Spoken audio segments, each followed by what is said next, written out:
Anybody who tells you that your house is not an asset again, block that person right now.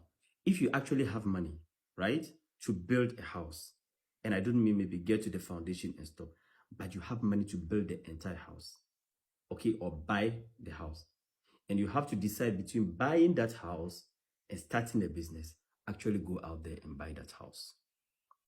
I've seen a lot of videos of African financial coaches telling their followers that a house is a liability. And that is fundamentally wrong. That idea was born by Robert Kiyosaki. That is where that idea came from. And when Robert Kiyosaki said it, he said it in a context. And if you fail to understand this context, you are making a fundamental mistake. Robert Kiyosaki says in his book that a house is a liability. And what he says that in the context of the United States, where people buy houses on credit.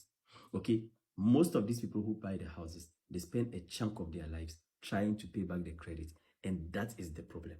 But in the context of the African reality, it doesn't apply. Your house, in fact, is one of the best investments you will ever make, and don't let anybody talk you out of it. I'm not going to say it myself. I want you to observe it. I'm going to give you the facts about creating a business and actually buying real estate. That is why I'm saying if you have enough that money to be able to build it, what is wrong is for you to build to a certain stage where you cannot continue. But if indeed you can't finish it, then it would be wrong to even think of using that amount of money to start your first business. Okay? Because statistics show that 50% of businesses die within 5 years. And after 10 years, only 30% of businesses are still around.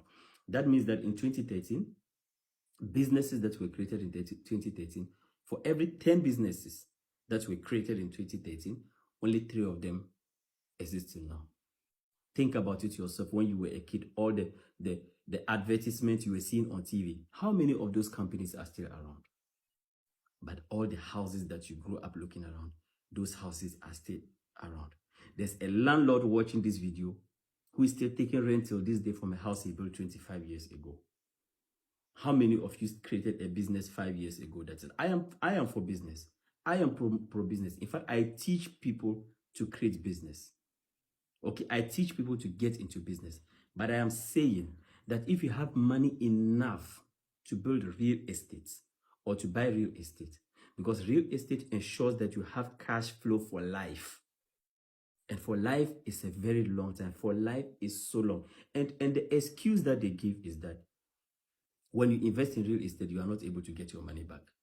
If you want your money back, you simply will need to create a bank account and put that money. Every single time you want that money, you are going to have it. However, the aim of your investment should be two. Your investment should do two things. It should save your money, and it should create little freedom army, okay, little soldiers, little babies for you over time. And no other business does that more than real estate. It is insane to have $100,000, $200,000 to be able to buy a house and you choose to do a business with it. That is so much risk you are taking. Buy a house instead.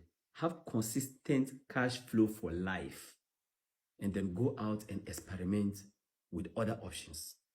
Go out and experiment with other business. It doesn't even make sense for you to start a business with that amount of money. You start a business with $2,000, $5,000, $10,000. Not $100,000, $200,000 to start your first business. Because yes, 30% of you will be lucky. It will go well.